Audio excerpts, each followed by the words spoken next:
Did you guys know? Every day, around the world, more than 800 women die from preventable causes related to pregnancy and childbirth. And did you guys know? Every year, over 5 million children under the age of 5 lose their lives mainly to diseases that are entirely preventable and treatable. And even now, at least half of the world's population still lacks access to essential health services. These shocking facts highlight only one urgent truth. That is, health is still a privilege, not a right for millions of people worldwide. That's why the United Nations established Sustainable Development Goal 3, Good Health and Well-being. UN SDG 3 aims to ensure healthy lives and promote well-being for all at all ages. It's not just about treating illness, but about building strong healthcare systems, promoting mental health, and even preventing diseases no matter where you live.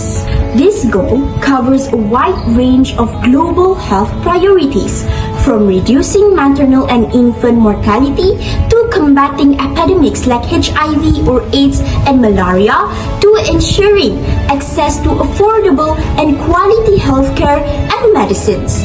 By achieving SDG 3, we move one step closer to a world where health is a human right, not a luxury.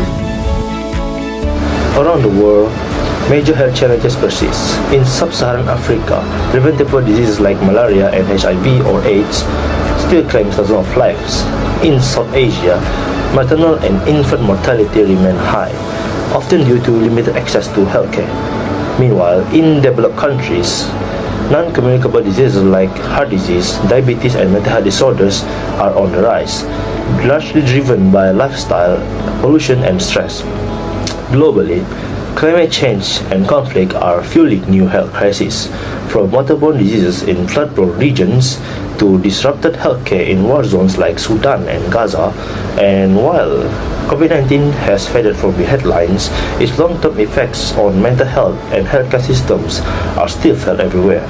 The message of SDG 3 is clear: achieving good health for all means investing in prevention, equity, and access across borders and income levels.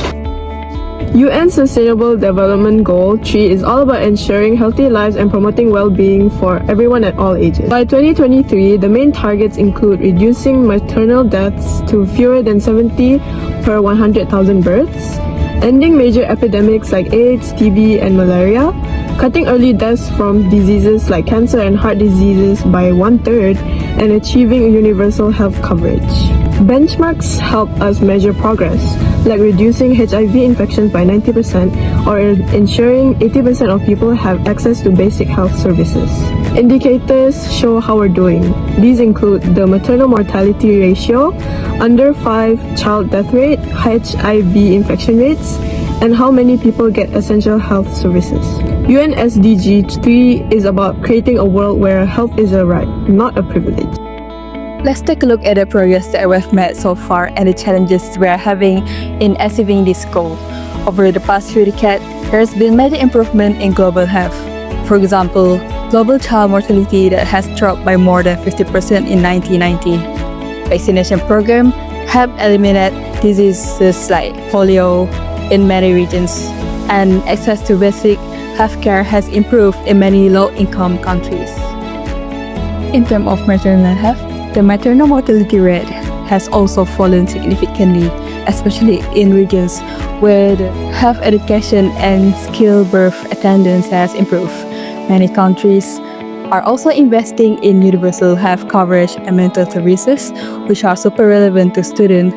However, despite the progress, we still face major challenges because not everyone has the same access to basic healthcare. Rural communities, refugees, and people in conflict zones are struggling to even get the most basic health services. The COVID-19 pandemic also set us back in many ways. Many countries had to redirect their funding from other health services in order to manage these pandemics. And finally, climate change and population are making the health challenges even more complex.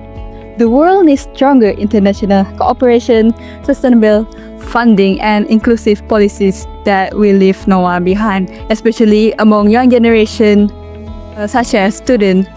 We are the one who will be carrying this forward in the future.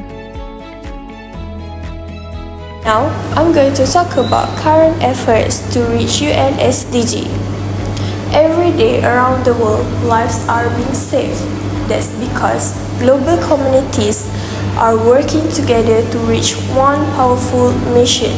From fighting pandemics to mental health services, World Health Organization (WHO) are organizing a lot of global campaigns in the world.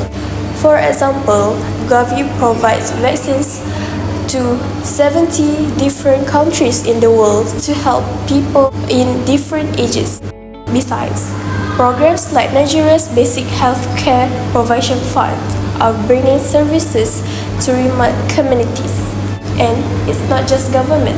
Youth-led groups, mobile health apps, and university health drives are revolutionizing how we stay informed and protected. While in Thailand, students create a peer-led mental health network. And in India, colleges help run free community clinics. Progress is happening, but still lack of care. We need you, your voice, your energy, your ideas. Help us talk about mental health, promote healthy living, and support healthy equality. Whether you're a student planning for your future or a parent concerned about your family's health, good health and well-being is a top concern. It's more than hospitals. It's about mental health, access to clean air and water, health education, and also affordable care, things we all still depend on. But millions of people still lack these basics. That's why we can't leave this to policymakers alone. As students, parents, and community members, we can speak up, support health programs, and make choices that prioritize well-being for ourselves and for others. Because when health is a priority, everyone has a better chance to thrive. Let's help make SDG 3 real in our homes, on our campus, and beyond. With that said, we thank you.